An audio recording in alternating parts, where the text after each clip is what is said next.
मुंबई शहर की एक गरीब बस्ती में लीला देवी अपने परिवार के साथ रहती थी। लीला का पति उमेश कई सालों से बिस्तर पर था। घर की आर्थिक स्थिति इतनी खराब थी कि 2 वक्त की रोटी जुटाना भी मुश्किल हो गया था। लीला की 2 बेटियां नंदिनी और कावेरी दोनों बहनें बहुत मेहनती थीं। वो घरों में काम करके पैसे कमाती थी। एक दिन नंदिनी और कावेरी को पता चला कि शहर के एक सबसे अमीर कारोबारी व्यापारी रणवीर चौधरी के घर 2 काम करने वाली लड़कियों की जरूरत है और उन्हें इस काम के अच्छे पैसे भी मिलेंगे। माँ, रणवीर चौधरी जी बहुत पैसे वाले हैं। 4 मंजिला मकान है उनका। अगर हमारी नौकरी वहां लग गई तो सचमुच सब कुछ ठीक हो जाएगा। नहीं, तुम दोनों वहां नौकरी नहीं करोगी। जहां कर रही हो वही सही है। क्यों माँ, हमें तो वहां काम मिल जाएगा और हमारी सारी मुश्किलें हल हो जाएंगी। पैसों की इतनी परेशानी चल रही है। जहां हम काम करते हैं वहां अच्छी पगार नहीं मिलती और यहाँ तो हमें अच्छी पगार मिलेगी। हम दोनों एक साथ काम करेंगे एक ही घर में। फिर क्यों मना कर रही हो माँ? लीला की आंखों में दर्द और गुस्सा उतर आया। उसने कहा, क्योंकि वो घर हमारे दुश्मन का है। वही रणबीर चौधरी जिसने तुम्हारे पिता को बर्बाद किया था और हमारी खुशियां हमसे छीन ली थी। आज इतने सालों से तुम्हारे पिताजी बीमार हैं, बिस्तर पर हैं। इनकी ऐसी हालत का जिम्मेदार रणवीर चौधरी है। मुझे उसके नाम से भी नफरत है। रणवीर चौधरी जिस 4 मंजिला मकान में रहता है वो मकान कभी तुम्हारे पिताजी का था। मैं उस मकान में बहू बनकर आई थी।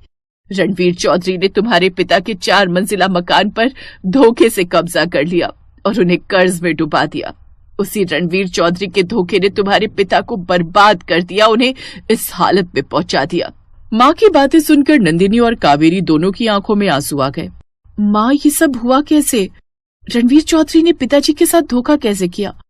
माँ, कब से अपने दिल में तुम ये दर्द छुपाए बैठी और हमें खबर तक नहीं? हाँ माँ, हमें वो कड़वा सच बताओ ताकि हम भी उस रणवीर चौधरी की काली सच्चाई को जान सकें। लीला ने एक दुख की आह भरी और बात बतानी शुरू की।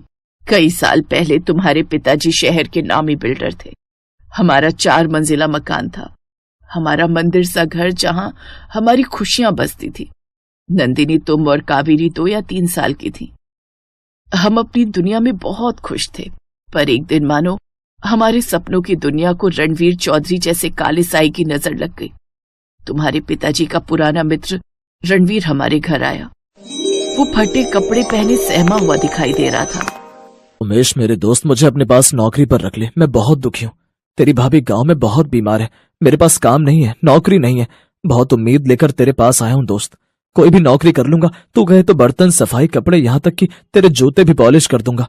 बस मुझे तू अपने पास काम पर रख ले। मुझे कोई काम नहीं दे रहा। रणवीर, ये क्या कह रहा है तू मेरे दोस्त? तू मेरा दोस्त है। दोस्त की जगह पैरों में नहीं दिल में होती है मित्र।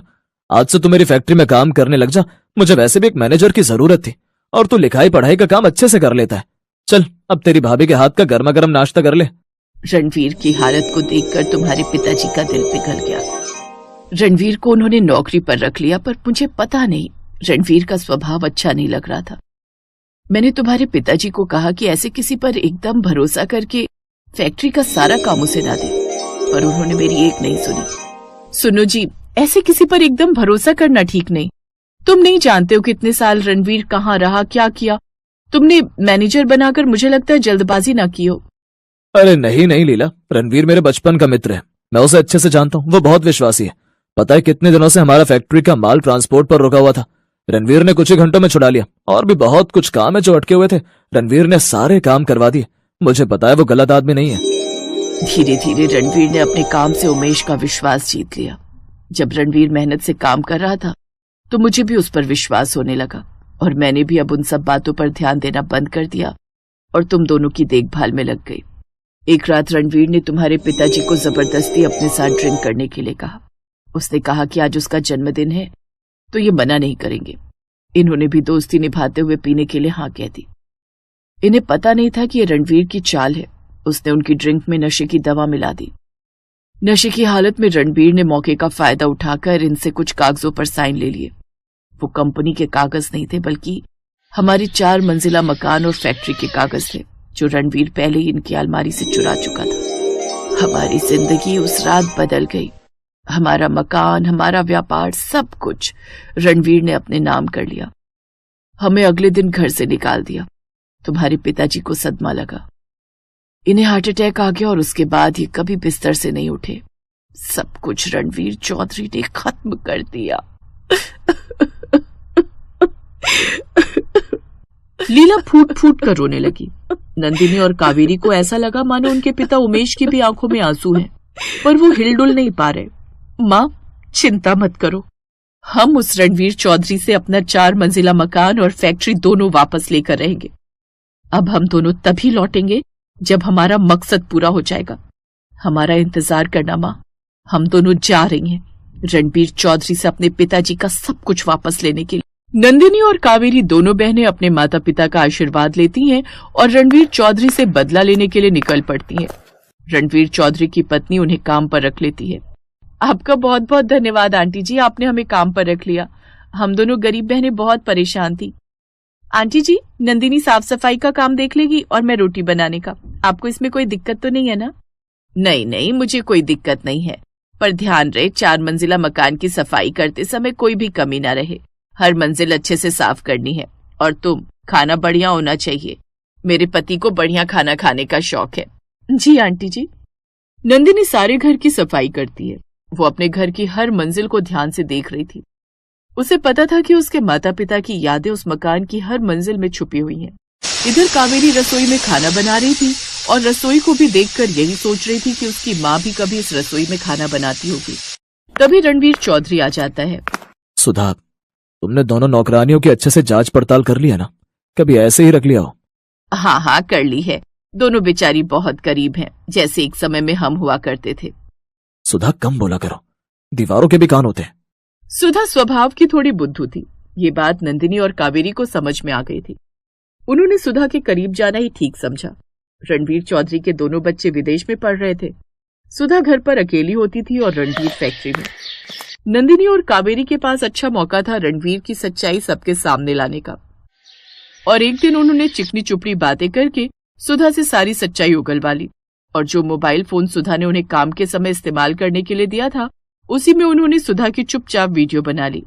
हाँ तो और क्या, पता है बहुत पैसे वाला था वो उमेश। मेरे पति को कुछ नहीं समझता था। मेरे पति भी कुछ कम नहीं थे। वो उमेश अपनी अमीरी पर इतना घमंड करता था। उसका घमंड तोड़ दिया धोखे से ड्रिंक पिलाकर मेरे पति ने।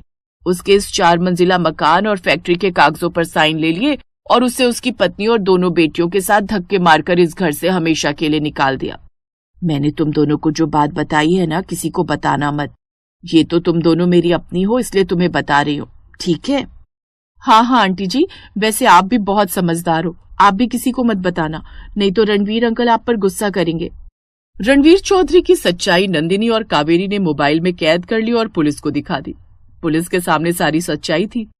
उन्होंने रणवीर चौधरी को उमेश के साथ धोखाधड़ी करने के इल्जाम में पकड़ लिया। पुलिस रणवीर चौधरी और उसकी पत्नी को उस घर से बाहर निकाल रही थी और नंदिनी और कावेरी अपने माता पिता को फिर से उस घर में वापस ले जा रही थी। सुधा, तुमने सब कुछ खत्म कर दिया। तुम्हारी एक गलती की वजह से बना बनाया खेल बिगड़ गया। आगे ना हम सड़कों पर। अब बुलाओ बच्चों को विदेश से वापस। कहो यहाँ पर तुम्हारा बाप कटोरा लेकर भीख मांग रहा है, आ जाए वापस। रणवीर चौधरी सड़कों पर भीख नहीं, जेल में भीख मांगना, वो भी अपनी रिहाई की, जो तुम्हें कभी नहीं मिलने वाली। धोखाधड़ी के इल्जाम में तुम्हें सजा होगी। इंस्पेक्टर साहब, मैंने तो कोई गलती नहीं की, मुझे तो छोड़ दो। इन्हें ले जाओ, कोई दिक्कत नहीं है। मैं अपने बच्चों के साथ अपनी माँ के घर रह लूंगी। मुझे इनके साथ जेल नहीं जाना। माँ बापू, हमारा 4 मंजिला मकान हमें वापस मिल गया। चलिए हम एक बार फिर से अपनी नई दुनिया बनाते हैं। मेरी बच्चियों। नंदिनी, कावेरी, भगवान तुम्हारे जैसी बेटियां सभी माता पिता को दे। जीती रहो, तुमने मेरी जिंदगी मुझे लौटा दी। नंदिनी और कावेरी दोनों बहनों की हिम्मत और सूझबूझ से आज उनके 4 मंजिला मकान और काम दोनों वापस मिल गए और रणवीर चौधरी जैसे गुनहगार को सजा हो गई। पायल और अनुष्का दोनों बहनें थीं। उनका जन्म एक गरीब परिवार में हुआ था।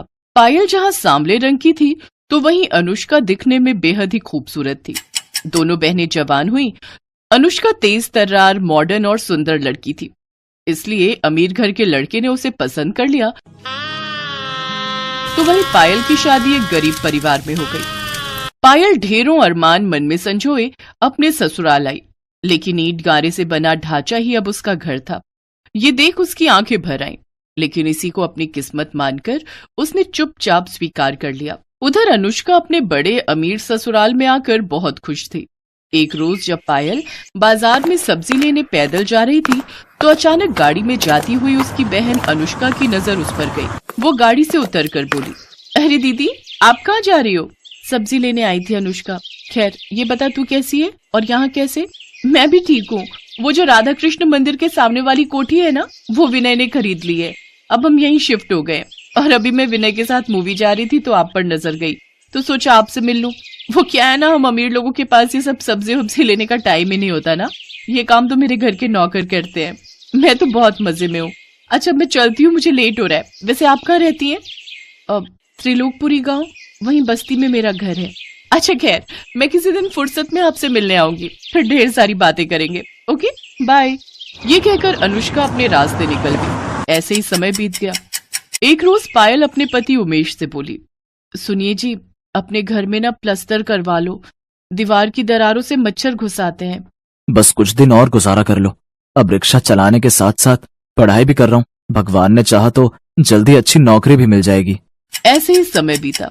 एक रोज अनुष्का पायल के घर आई, शॉर्ट ड्रेस, आंखों में चश्मा, हाई हील और हाथ में ढेर सारे गिफ्ट्स लेकर। जब वो अपनी कार से उतरी तो सभी आस पड़ोस के लोग उसे देखते रहे, यहाँ तक कि उसकी खुद की बहन पायल भी उसे पहचान नहीं पाई। अरे अनुष्का तू? बाप रे, तेरा तो स्टाइल ही बदल गया। अब क्या करे दीदी, अमीरों का तो यही लाइफस्टाइल होता है। अच्छा अब क्या यहाँ दरवाजे पर ही बातें करोगी? चलो अब मुझे अंदर आने दो, मैं भी तो देखूं तुम्हारे महल को। अनुष्का उसके घर के अंदर आती है तो चारों ओर से उसकी ईंट की चार दीवारी को ही देखती रह जाती है। फिर पायल के हाथों में तरह तरह के मिठाइयों के डिब्बे और ढेर सारे गिफ्ट देती है। फिर कुछ देर बाद पायल पानी लेकर आई। उसकी सांस फूली हुई थी। दीदी कहाँ चली गई थी पानी लेने? आपकी सांस फूली हुई है। गली के बाहर जो सरकारी नल है ना, वहीं से लाई हूँ। सरकारी नल से? ना बाबा ना, मैं नहीं पीऊंगी, कहीं मेरा पेट खराब हो गया तो। अच्छा वैसे यहाँ अजीब सी बदबू क्यों आ रही है? वो मैंने सुबह लिपाई की थी ना, तो थोड़ी गोबर और मिट्टी की महक तो आएगी ही। यू गोबर, छी! मेरे घर में तो ग्रेनाइट पत्थर लगा हुआ है, वो भी महंगे वाला। अच्छा मैं चलती हूँ। अनुष्का तू पहली बार अपनी बहन के ससुराल आई है, चाय तो पी कर जा। चाय? अब इस गोबर वाले घर में कुछ भी पीने की इच्छा नहीं हो रही। नहीं नहीं रहने दो दीदी, मैंने चाय पीना छोड़ दिया। अब तो मैं सिर्फ केसर पिस्ते वाले दूध ही पीती हूँ। अच्छा मैं आपको ना, मेरे यहाँ संडे पार्टी भी है, उसका इनविटेशन देने आई थी, आपको आना है। ओके, इसी बहाने आप मेरा ससुराल भी देख लोगी। ये कहकर अनुष्का वहां से चली जाती है। उसके जाने के बाद पायल वो डब्बे खोलती है तो उसमें बहुत सारा खाने का सामान था। अब वो परेशान थी कि जब वो अनुष्का के घर जाएगी तो क्या लेकर जाएगी।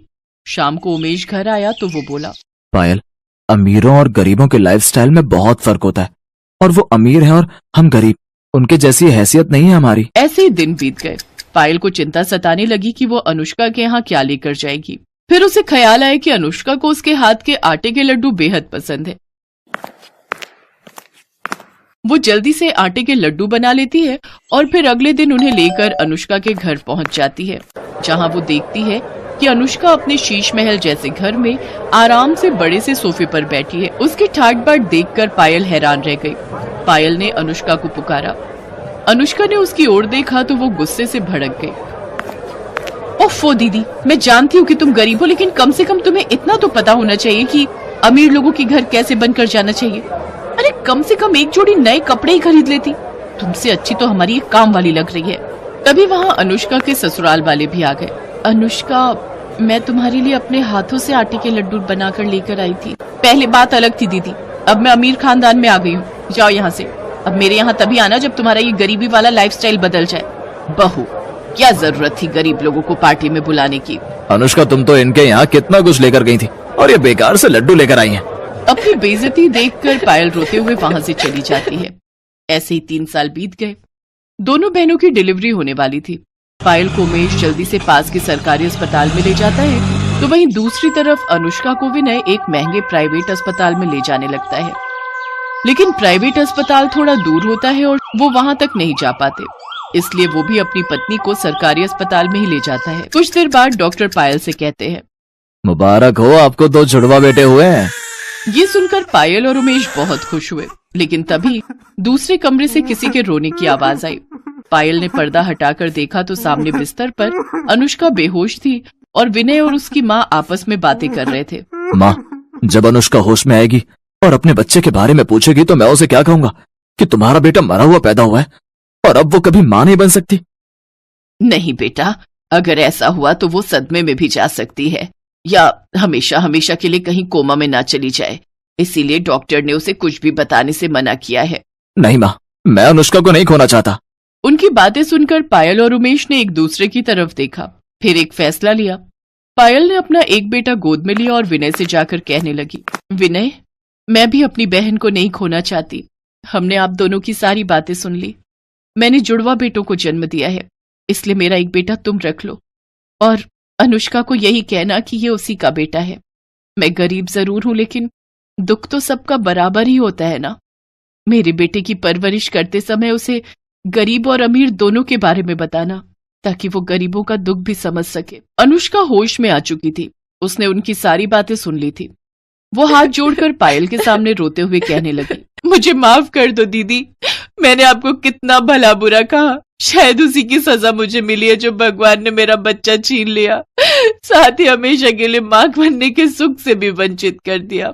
दीदी, आपके बेटे को अपना बेटा समझकर पालूंगी, शायद इससे मेरे सारे पाप धुल जाए। मेरा नहीं बहन, तेरा बेटा, आज से ही तेरा बेटा है। दोनों बहनें रोते हुए एक दूसरे के गले लग गई। आज माँ की ममता ने अमीरी गरीबी के